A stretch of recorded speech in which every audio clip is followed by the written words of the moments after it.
Hi mga ka-Cray! Ayan, so today is Saturday and nasa Makati kami ngayon. Pupunta kami sa, ano pangalan ng place? Izakaya. Yoteba Izakaya. Yoteba Izakaya. Yon. So, Japanese restaurant siya. Nakakabukas lang nitong August. And we've heard a lot of good things about yun nga, yung sa restaurant na yun. So, samahan niyo kami for another food adventure. We're here na sa Izakaya, Yoteba Revolution.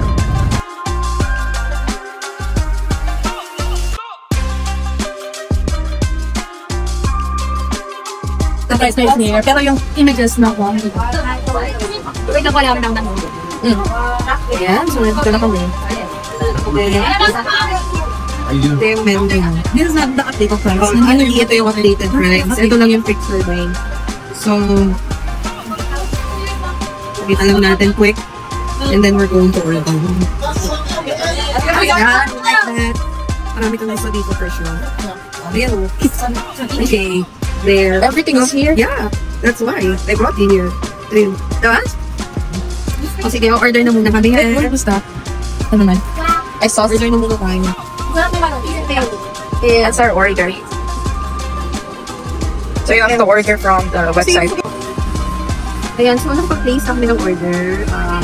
Mag-scan lang kayo sa QR nila. So kahit ilan kayo sa table, basta yung code yun scan nyo, isa lang. So mag-a-add na lang kayo pare-pareho. So no need na isa lang yung mag-place ng order. And now, nakapag-order na ako, sabi 5:38 daw ako nag-order. So parang may countdown. And then you'll see the total here. So there, siyempre kumain ko ng price dito. Price for like Japanese Yeah. I'm so hungry. Parating na yung mga.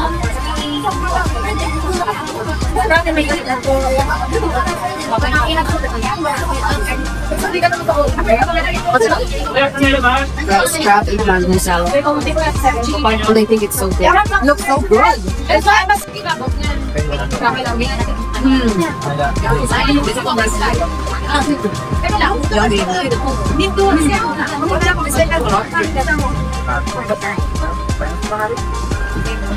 Nakaiba siya kasi may honey. I don't know. What's your specialty? Chicken wings lang.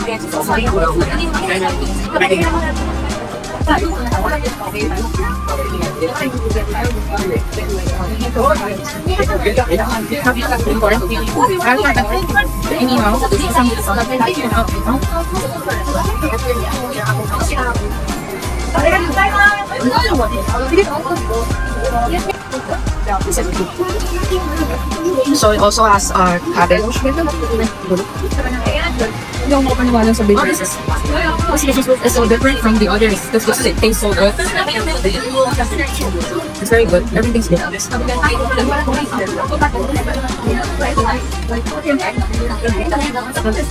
Talaga?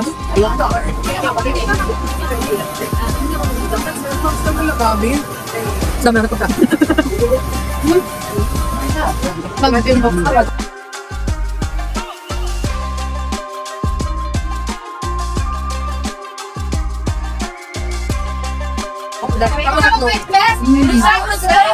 Dito masarap.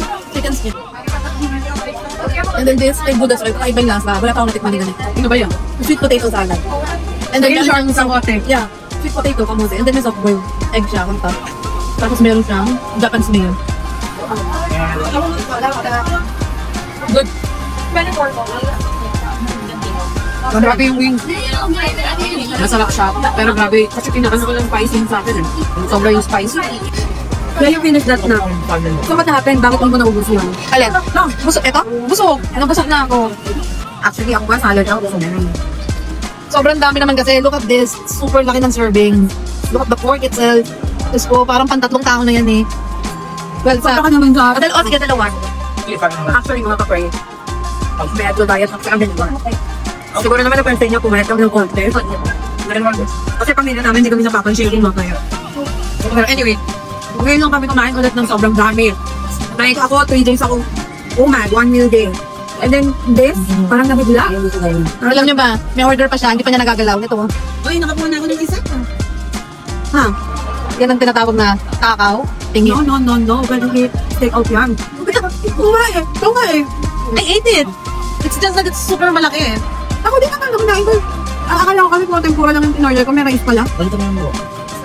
Ito. Hindi rin naubos kasi nga, ang laki-laki ng overcook. Ganyan. Dapat, ito masarap. Masarap. Don't get me wrong, na hindi ko siya naibos.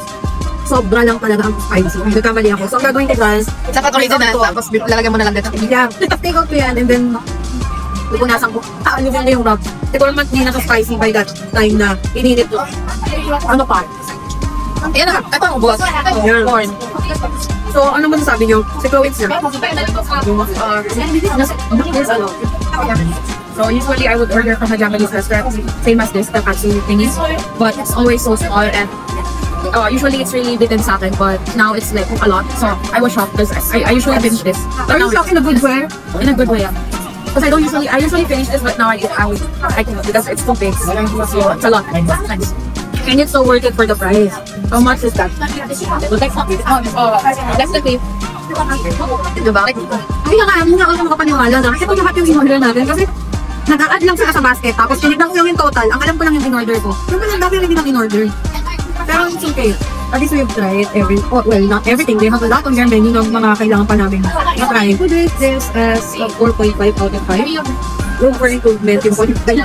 Pero masarap. Masarap namin lahat yung natikim ko. Napaka-attentive ng mga servers and daming may pag-rating sa mga pumapasok sa mga lumalabas na customer. And also, yung mga leads mo, mabilis silang magbigay. Plus, ayun na yung value for money. Yeah. And also, tip lang, pag pumunta kayo dito, magka-reserve kayo kasi sobrang dami na ng tao.